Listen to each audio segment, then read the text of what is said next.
Hi everyone, welcome to our channel fact of pharma. Last videos में हमने drug के बारे में, ड्रग के सोर्सेज के बारे में, नेचुरल, सेमी सिंथेटिक, सिंथेटिक और उसके रूट्स के बारे में डिस्कस किया था, लोकली एंड सिस्टेमिक रूट्स के बारे में। आज हम डिस्कस करेंगे फार्माकोकाइनेटिक्स के बारे में।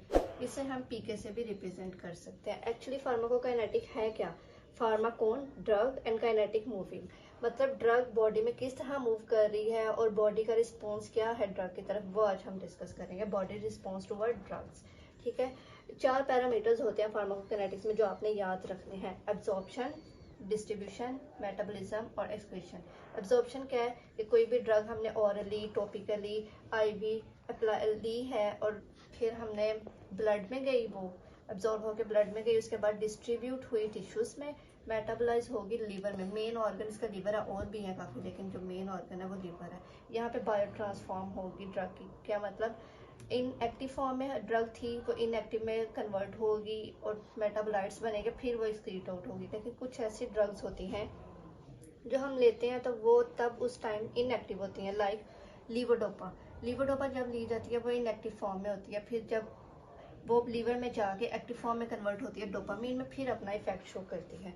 इसी तरह आज हम जो स्पेसिफिकली डिस्कस करेंगे एब्जॉर्प्शन के बारे में। एब्जॉर्प्शन क्या? कोई भी ड्रग ली हमने, साइट ऑफ एडमिनिस्ट्रेशन पे गई, मतलब टॉपिकली अप्लाई की, ओरली ली, फिर जाके वो सिस्टेमिक सर्कुलेशन में अब्जॉर्ब होती है। किस तरह अब्जॉर्ब होती है वो मैकेनिज्म हम डिस्कस करेंगे।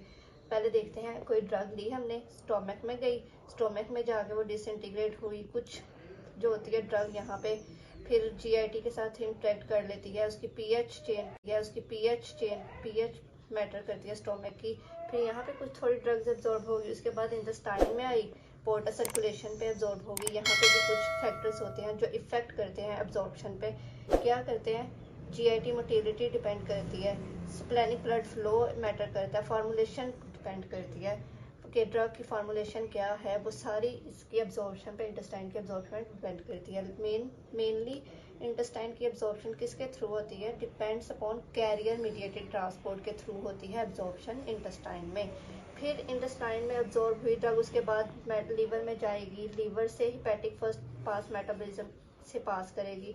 मतलब कुछ ये बेसिकली हम आपको बता रहे हैं कि ओरली अगर ड्रग ली जाती है तो सिर्फ उसकी एब्जॉर्प्शन 60 to 70% रह जाती है, कि वो स्टोमक से पास करती है, इंटेस्टाइन में जाती है, लीवर में जाती है, उसके बाद सिस्टेमिक सर्कुलेशन में जाती है। तो इस सारे प्रोसेस से गुजरते टाइम उसे थोड़ी थोड़ी कहीं पे एब्जॉर्ब हो जाती है, सिर्फ उसकी एब्जॉर्प्शन 60 to 70% रह जाती है जब वो ब्लड में आती है।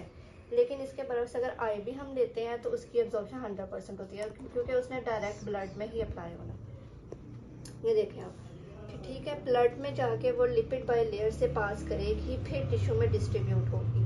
तो लिपिड बाय लेयर से किस तरह वो डिफ्यूज हो रही है ड्रग, यहाँ पढ़ते हैं मैकेनिज्म में।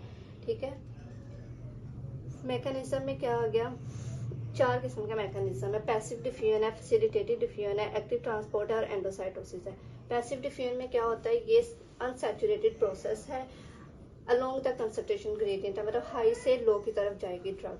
इसमें 2 आ जाती हैं, एक्वस डिफ्यूजन आ जाती है, लिपिड डिफ्यूजन आ जाती है। एक्वस डिफ्यूजन जो होती है ये पोर्स के थ्रू होती है, ड्रग जो है वो पास कर जाएगी इजीली। और lipid diffusion, lipid by layer से कुछ ड्रग्स होते हैं, वो जो लिपिड हाइड्रोफोबिक ड्रग्स होती हैं, वो आराम से लिपिड बाय लेयर को पास करके जाके ब्लड में अब्जॉर्ब हो जाती हैं।